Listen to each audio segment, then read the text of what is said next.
J'entends souvent cette remarque que si on écoute tout le monde, on n'a pas fini. Et c'est vrai.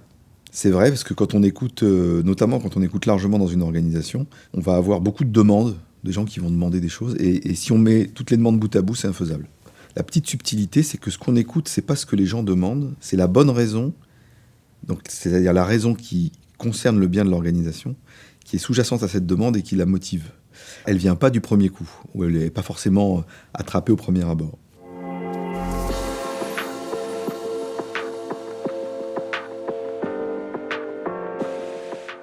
En fait, si on cherche à éviter que ce type de demande n'arrive, on n'aura pas les demandes, les mauvaises raisons, mais on n'aura pas les bonnes non plus.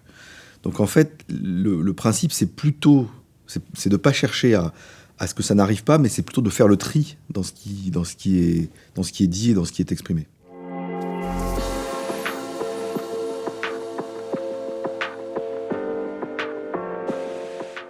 Un exemple que j'aime beaucoup, qui illustre bien cette distinction entre la demande et la bonne raison qui est sous-jacente, parlera à tout le monde parce que c'est pas un cas que j'ai accompagné, c'est un fait tragique qui a eu lieu en septembre 2001. Il y a une personne qui s'appelait Michael Scheuer qui a écrit un mémo à tout le COMEX de la CIA en demandant beaucoup de changements. Il avait une demande complètement extravagante, il fallait changer de culture, il fallait changer tout un tas de choses. Dans son mémo, il parlait aussi d'un danger imminent pour la sécurité des États-Unis sur le sol des États-Unis. Il a eu une demande un peu extravagante. Il avait fait une bonne carrière, donc on l'a pas viré, on l'a muté à la bibliothèque.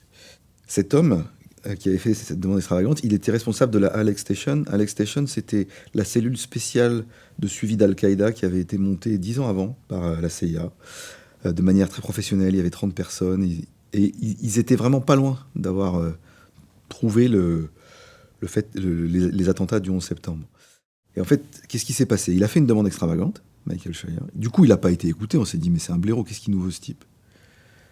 Et donc, on l'a mis au rencard. Et en le mettant au rencard, on a mis au rencard sa bonne raison, qui était de dire, oui, il va se passer quelque chose de très grave sur notre sol, j'en suis sûr.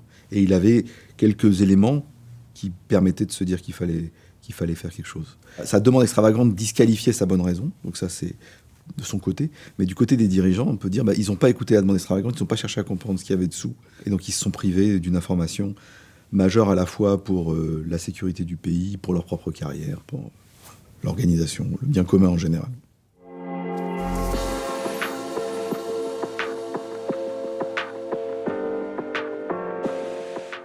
Et donc, en fait, on voit que traiter ces personnalités difficiles, c'est vraiment très délicat. Il y a deux critères qui font que c'est un sport de haut niveau. Le premier, c'est qu'il est important de maîtriser un modèle de personnalité pour pouvoir se situer. Chez la Boétie, on utilise un modèle qui distingue 3 types d'intelligence. Il y a d'autres modèles qui existent. L'intérêt, c'est pas le modèle en lui-même. C'est que, d'une part, il faut le maîtriser. Et d'autre part, ça nous aide à mieux comprendre comment fonctionne quelqu'un de radicalement différent de nous. C'est ça qui compte. Et la seconde, c'est que les personnalités difficiles, elles excellent à nous déstabiliser, à nous faire sortir de nos gonds, à nous surprendre, à nous manipuler. C'est vraiment ça, c'est une de leurs caractéristiques. Et que du coup, elles nous sollicitent nous-mêmes énormément. Et le fait de rester zen, soumis à ces pressions de déstabilisation, de manipulation, ça demande beaucoup d'entraînement. Donc c'est les deux critères qui font que ça en fait un sport de haut niveau.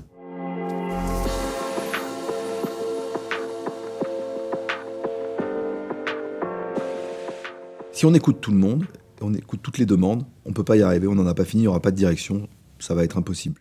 En revanche, ce qu'on peut faire, c'est chercher à écouter la bonne raison qu'il y a derrière ces demandes. Et ce travail de discernement permet d'écarter les demandes pour se centrer sur les bonnes raisons. Il y a parfois des demandes extrêmement extravagantes, et que celles-là, c'est pas pour autant qu'il ne faut pas y accorder d'importance.